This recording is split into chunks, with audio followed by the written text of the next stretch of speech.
Indian real estate ஹிஸ்டரியில first time ever நம்ம G Squareல 1+1 ஆஃபரா ஒரு பிளாட் வாங்கினா ஒரு பிளாட் ஃப்ரீ. எஸ், இது லக்கி டிரா இல்ல. நீங்க எங்க பிளாட் வாங்குறீங்களோ அதே இடத்துல அதே வேல்யூல இன்னொரு flat free. No extra charges, no hidden cost. ஒரு பிளாட்கான மார்க்கெட் பிரைஸ பே பண்ணுங்க, 2 பிளாட்ட சொந்தமாக்கிக்கோங்க.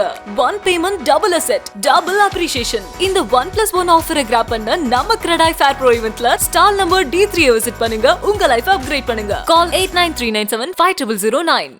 9 ஆண்டுகளுக்கு பிறகு மீண்டும் இஸ்ரேலுக்கு பிரதமர் மோடி செல்வது முக்கியத்துவம் வாய்ந்ததாக கூறப்படுகிறது.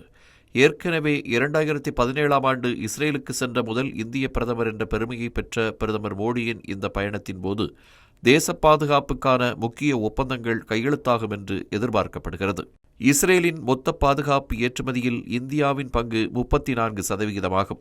2020 முதல் 2024 வரை இரு நாடுகளுக்குமான ஆயுத ஒப்பந்தங்கள் $20.5 பில்லியன் எட்டியுள்ளன.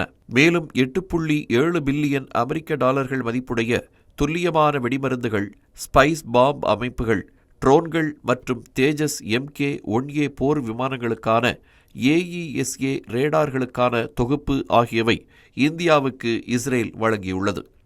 ஏற்கனவே இஸ்ரேல் மற்றும் இந்தியாவின் கூட்டு பணிக்குழு இஸ்ரேல் தலைநகரில் தங்கள் வருடாந்திர கூட்டத்தை நடத்தியது.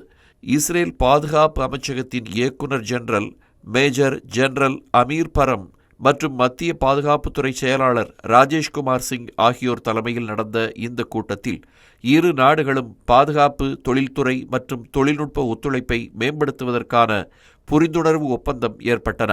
மேலும் மேம்பட்ட உயர் தொழில்நுட்ப லேசர் பாதுகாப்பு மற்றும் ஸ்டாண்ட் ஆஃப் அமைப்புகள் உள்ளிட்ட அதிநவீன பாதுகாப்பு தொழில்நுட்பங்களை இந்தியாவுடன் பகிர்ந்து கொள்ள இஸ்ரேல் ஒப்புக்கொண்டுள்ளது.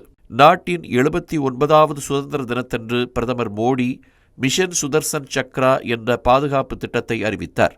இது 2035ஆம் ஆண்டுக்குள் இஸ்ரேலின் அயன்டோம் போல் மேம்பட்ட தொழில்நுட்பங்கள் மற்றும் பல அடுக்கு பாதுகாப்பு அமைப்புகளுடன் இந்தியாவிலேயே தயாரிக்கப்பட்ட வான் பாதுகாப்பு அமைப்பை உருவாக்கும் திட்டமாகும். எதிரிகளின் தாக்குதல்களை நடுநிலையாக்குவதும், விரைவான எதிர்த்தாக்குதல்களை செயல்படுத்துவதும், விரைவான துல்லியமான பாதுகாப்பை உறுதி செய்வதும் மிஷன் சுதர்சன் சக்ராவின் நோக்கமாகும். இதற்காக இஸ்ரேலுடன் இணைந்து ஏவுகணை எதிர்ப்பு பாதுகாப்பை உருவாக்க இந்தியா திட்டமிட்டிருக்கிறது. நீண்ட தூர அம்பு, நடுத்தர தூர டேவிட் ஸ்லிங் மற்றும் குறுகிய தூர அயன் டோம் போன்ற வான் பாதுகாப்பு அமைப்புகளுடன் இஸ்ரேல் சர்வதேச அளவில் முன்னணியில் இருக்கிறது. கடந்த ஜூன் மாதம் ஈரான் ஏவிய பாலிஸ்டிக் ஏவுகணைகளில் 98% ஏவுகணைகளை இஸ்ரேலின் வான் பாதுகாப்பு அமைப்புகள் இடைமறித்து அளித்துள்ளன. எனவே இஸ்ரேலின் தொழில்நுட்பங்களுடன் இணைந்து புதிய ஏவுகணை எதிர்ப்பு வான் அமைப்புகளை உருவாக்க இந்தியா திட்டமிட்டுள்ளது. ஆபரேஷன் சிந்தூர் நடவடிக்கையின் போது இந்தியா காட்டிய அதிரடியை பார்த்து உலகமே வியந்தது. பாகிஸ்தான் பயன்படுத்தும் சீனாவின் வான் பாதுகாப்பு அமைப்புகளை ஊடுருவிய இந்தியாவின் ராம்பேஜ் ஏவுகணைகள், பாம் 400, ஹார்பி மற்றும் ஹரோப் காமிகேஸ் ட்ரோன்கள் பாகிஸ்தானில் உள்ளே உள்ள இலக்குகளை துல்லியமாக தாக்கி அழித்தன. கூடுதலாக SPICE 1000 glide bombs, Rampage air to surface ஏவுகணைகள், ஏர் லோரா பாலிஸ்டிக் ஏவுகணைகள் மற்றும் நீண்ட தூர ஐஸ் பிரேக்கர் வான் பாதுகாப்பு அமைப்புகளை இந்தியா உருவாக்க உள்ளது.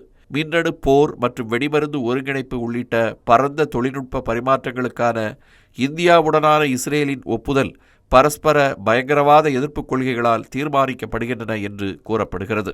பிரதமரின் இஸ்ரேல் பயணத்தின் போது எல்லை பாதுகாப்பு மற்றும் பயங்கரவாதத்தை ஒழிக்க அதிநவீன தொழில்நுட்பங்களை பகிர்ந்து கொள்வது, வளர்ந்து வரும் AI தொழில்நுட்பத்தில் இணைந்து செயல்படுவது மற்றும் இஸ்ரேலின் நவீன நீர் மேலாண்மை தொழில்நுட்பங்களை இந்தியாவில் பயன்படுத்துவது என முக்கிய ஒப்பந்தங்கள் கையெழுத்தாகலாம் என்று எதிர்பார்க்கப்படுகிறது.